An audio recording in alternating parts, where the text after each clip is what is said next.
It is unbelievable. When the water in the Sea of Galilee is drying up, and the state of Israel has ruled the world for a day which is like a week, then in Sahih Muslim we are told, a Muslim ruler will die and there will be disagreement concerning succession.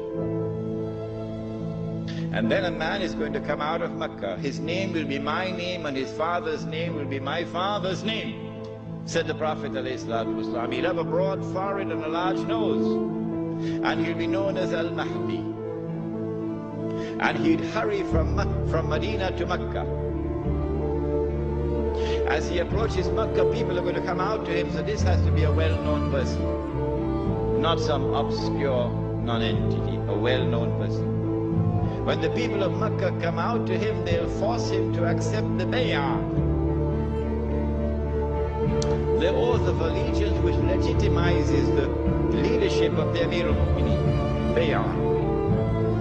He will accept the bay'ah at the Kaaba and then proclaim himself to be Al-Mahdi. It is only then that you would know that Al-Mahdi is there. So stop asking these foolish questions. Is he born already? Is he in Lebanon? Or maybe in Indonesia? That's foolishness. Al-Mahdi cannot emerge until Israel has become the ruling state in the world.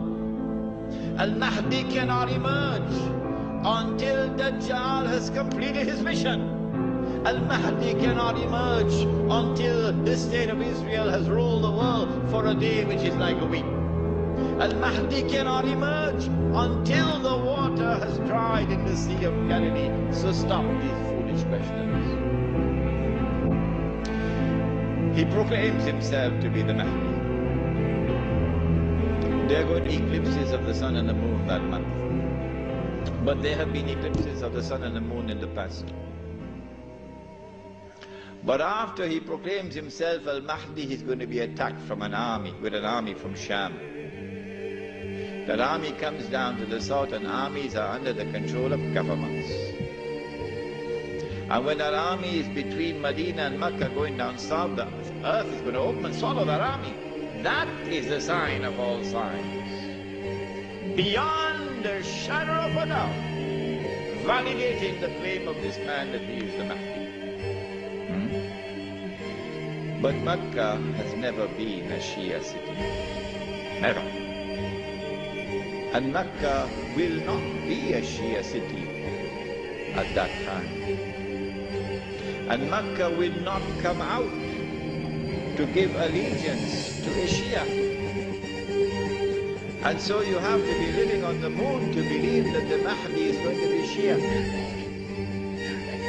We do not say this to embarrass the Shia, or to be uncharitable to them, or to hurt their feelings in any way. This is just factual analysis. When the earth opens and swallows that army, then on that day, those from the world of the Shia who accept him as the Mahdi and follow him are our brothers in faith. And shoulder to shoulder we'll fight to liberate the Holy Land. But those from the Shia, and we anticipate that there will be those who will now reject him as the Mahdi because he is not Shia. You are not our brothers in faith. And you will not fight with us shoulder to shoulder to liberate the Holy Land. When the army is swallowed, then the Mahdi is going to be attacked by another army, and this is now an army of the Quraysh, an army of the Kalb.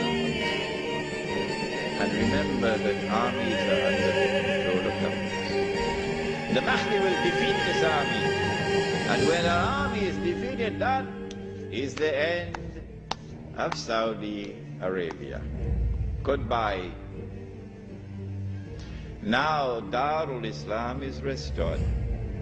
Yeah, this is Islam, not that. And let it be clear that there are so many Salafi Muslims in Saudi Arabia, in prison, because they too are struggling for the same thing that I am struggling. to liberate them. When the Sea of Galilee dries up, that is the time when Israel will no longer rule the world. I love this hadith. Guess what? And the Jews, they can watch the Sea of Galilee going down and drying up. And they can realize that the moment is coming. Ya Muslim, هذا يهودي ورائي فتعال فاقتل. That moment is approaching as the water is drying up. I love this hadith. When Israel wages a big war, in order for her to become the ruling state in the world, she'll have to seize the oil. Saudi oil, Iraqi oil, Kuwaiti oil, etc. But I said, I don't think they'll touch the Iranian oil. Why? He asks. The answer is, without in any way being disrespectful to the Shia, without in any way being uncharitable to the Shia, no, that's not my method. Anyone who declares of Abu Bakr Siddiq radiallahu ta'ala anhu that he was a usurper is misguided. And anyone who compounds that by declaring that Umar Farooq radiallahu ta'ala anhu was a usurper is doubly misguided. And anyone who further compounds that by declaring of a third of the eminent companions of the Prophet Muhammad alayhi salatu wasalam, that Uthman Ghani radiallahu ta'ala anhu was a usurper, is casting a massive vote of no confidence in Muhammad sallallahu ta'ala alayhi wasallam.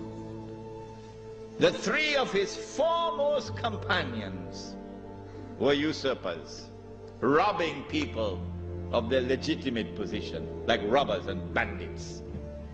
So anyone who declares of this like this are a people who are significantly misguided. That's all. This is not an uncharitable statement. This is a factual statement. A less than valid, less than authentic expression of Islam will always be advantageous to Dajjal. Because if this less than authentic expression of Islam is the only Islam which can mount a successful Islamic revolution, the only one, then the Muslim masses around the world will eventually be told that is the valid Islam, because that's the only one which has succeeded in the world. So you should give up the authentic Islam that you have and adopt that less than authentic Islam. Why would Israel want to dismantle such a state?